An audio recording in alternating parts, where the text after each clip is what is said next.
Hi guys, welcome to my vlogs. Samahan nyo naman ako ulit. Mag top overhaul po tayo ng Ford Crown Victoria, no? So tara, samahan nyo ako. More. Hello mga idol. Cylinder head removal po tayo mga idol. Samahan nyo ako. Magandang araw po sa inyo.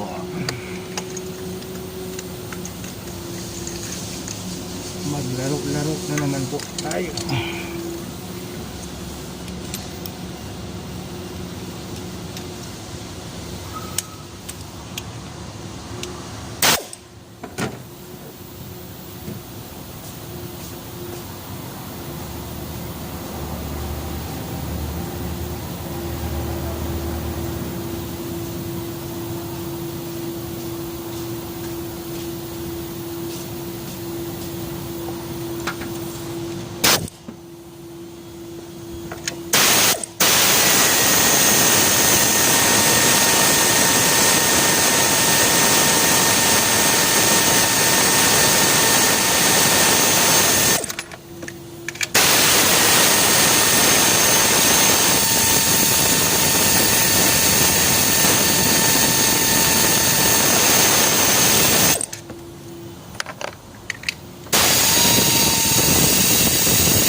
Ayan po, nakita na po natin yung problema mga idol.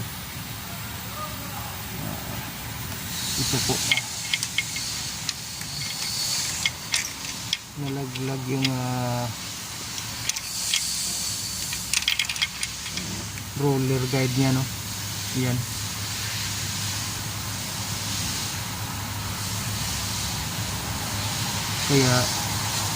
Kaya babaklasin natin tong head kasi nag-i-stack yung barbula niya.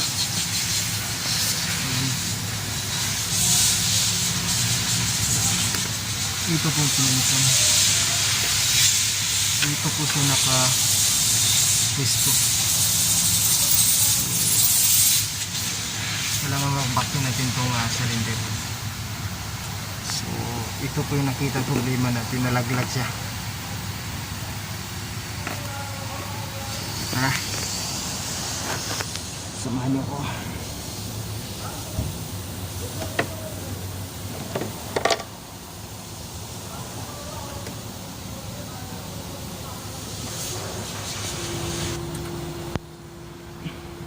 At syempre mga idol, babaklasin po natin itong auxiliary pa, no? Yung dito kasi tatanggalin po natin yung timing cover. Yan. Tatanggalin po natin ito. Kaya baklasin mo natin dito yung parts niya dito. So, tara. Samahan nyo ka.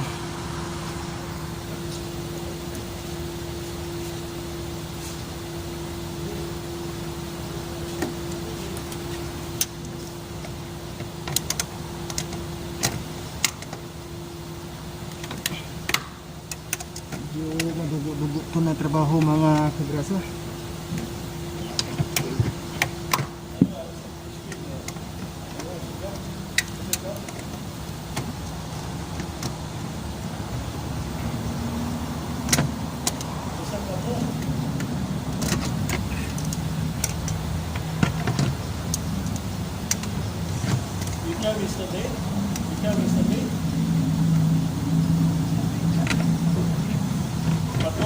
Okay, then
hindi na ito tanggalin rin.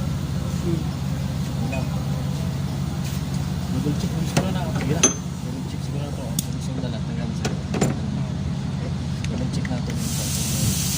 Ano yung ano ito ulit? Ano pa?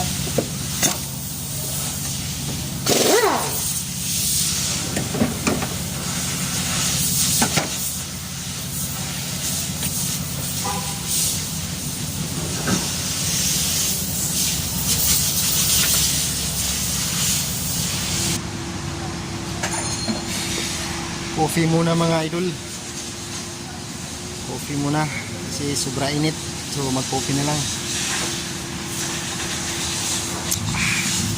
So ito pong isusunod natin ngayon mga idol. Yung timing cover niya. Ito. Kasi ito lang isang cylinder head ang tatanggal natin kasi ito lang may problema. No? So, merienda muna saglit para makabuo ng lakas.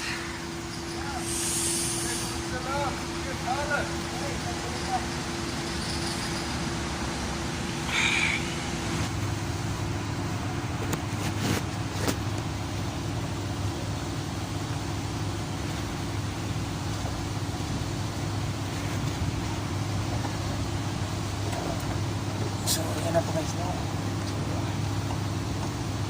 Pwede na po natin mapaklas.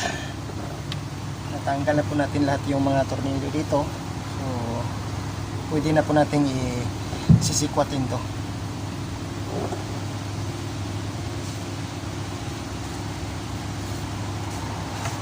Ito kasi ang mahirap guys, yung steering pump niya, mahirap yung bolt niya.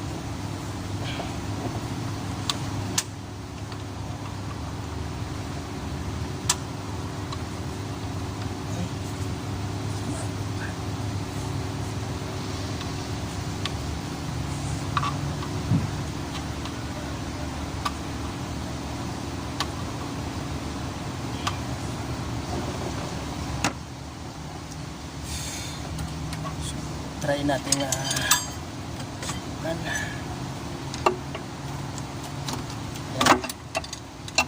Diba? So,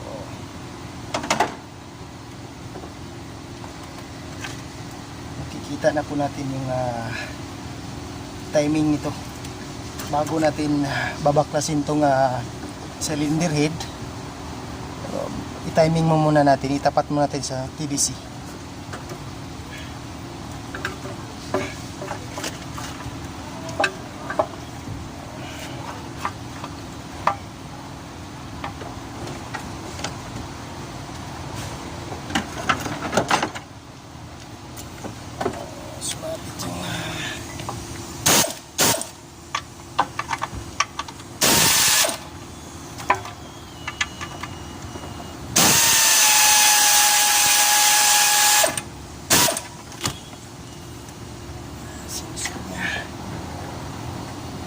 Kasi na lang natin.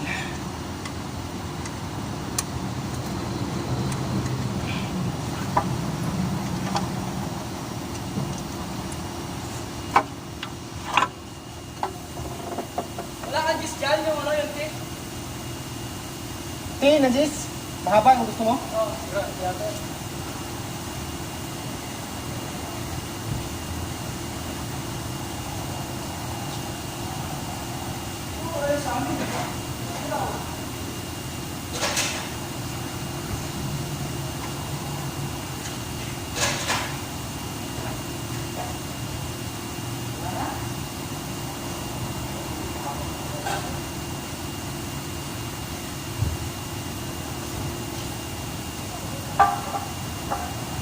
So ayan na po guys, makikita na po natin yung timing. Pwede na natin i-set up yung timing. So ito, pag-ingatan nyo to kasi sensor po to. Yan ang pinaka-importante. Kakalampag yung makina nito pag maputol itong isang ipin dito.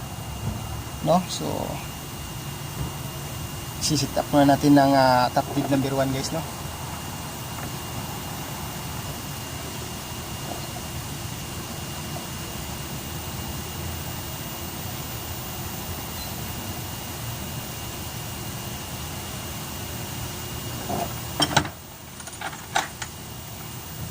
Maglagay tayo ng mga markings para sure na sure. Okay.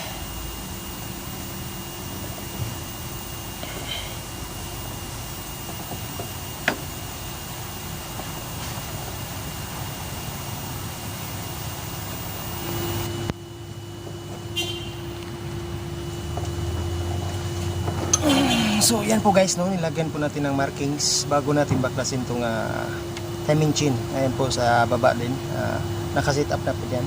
At saka dito kailangan naka-top lead number 1 piston po kayo bago nyo baklasin. Ayan.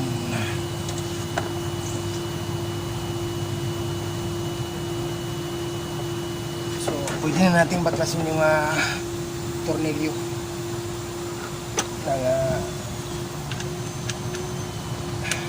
tensioner niya.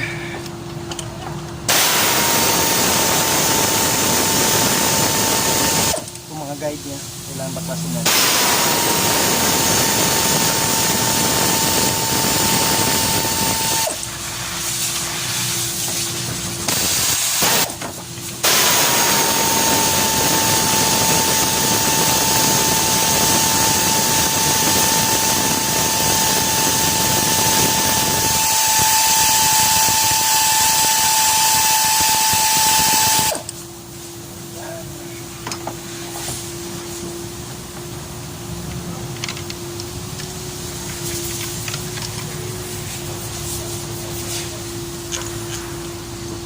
Ang tensioner guide niya. Ayan, diba?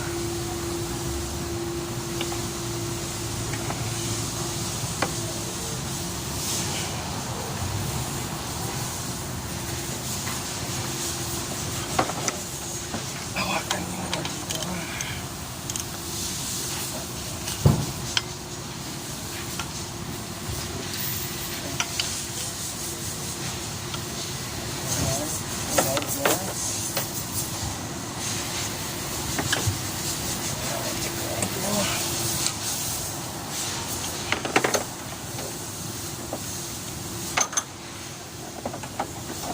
Sa taas na guide niya, ito yung inboard.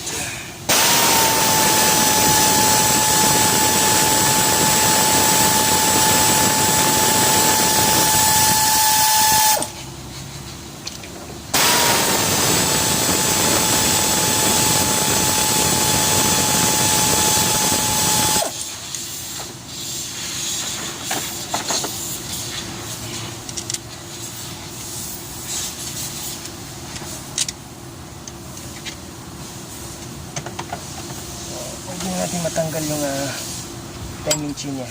Yan.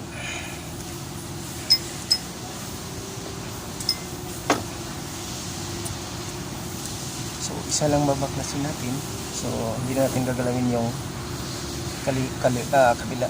Yung sa kanan, kaliwa.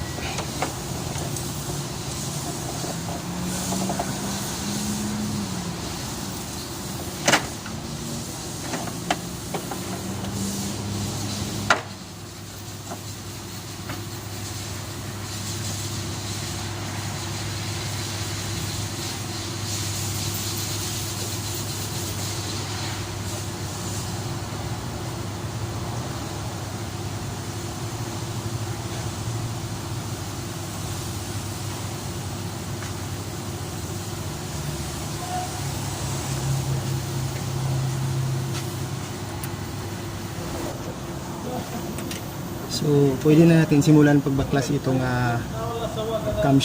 camshaft niya guys. Pwede na natin simulan. So, i-tray na siya dito. Matanggal na po natin.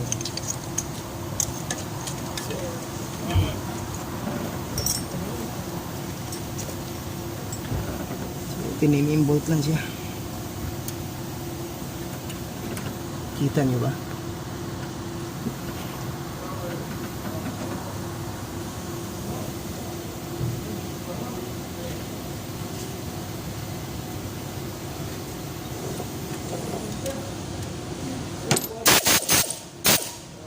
Hello.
sikip tong isa guys.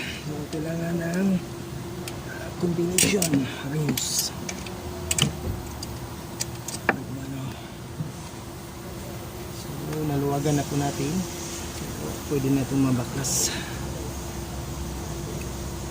Part 1 po tayo ngayon. Bukas na yung mismong head niya mga kagrasa, no?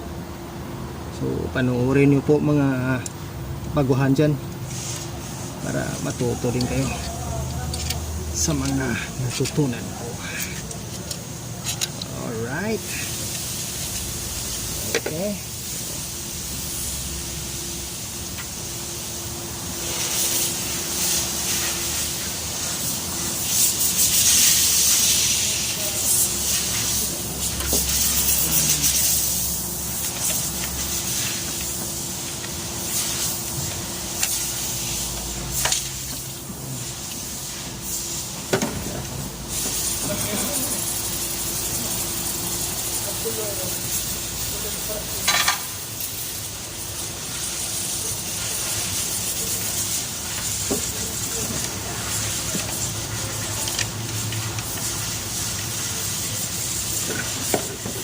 Isa pa.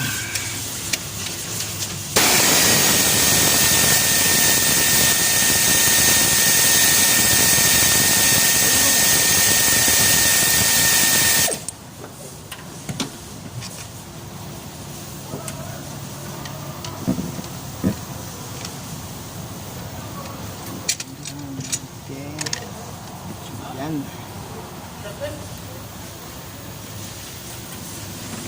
Yung mga cup niya.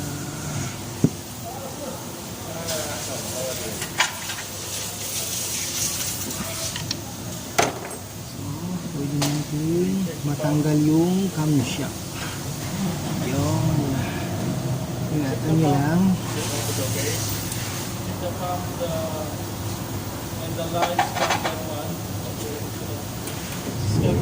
Ito na po nakita ang problema. Tanggalin ito. Ayan. Ayan. Susahin nyo. Yung mga roller guard nyo.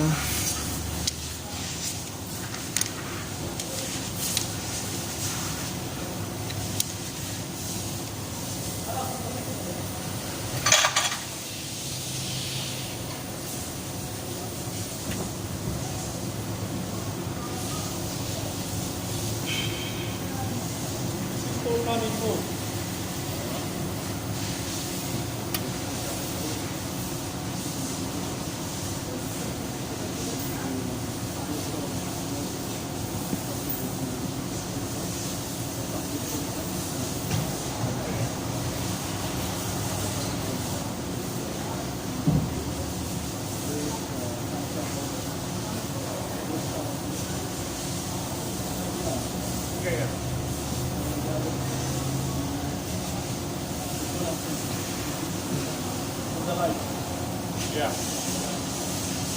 Okay.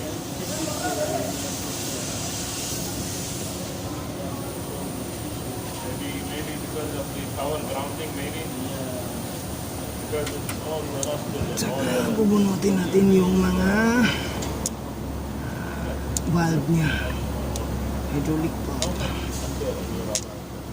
Tinatawag na takayat.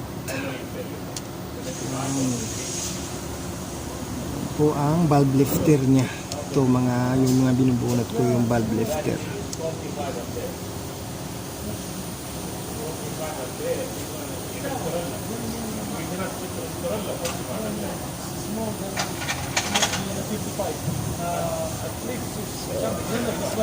Hanggang dito lang po tayo mga kagrasa. Mga guys, yung part 1 natin ginagawa. So bukas naman yung ating mismong cylinder head. So thanks for watching. Bye bye. Don't forget my channel. So yan po guys, no? Ayan, Ford Crown Victoria. Bye.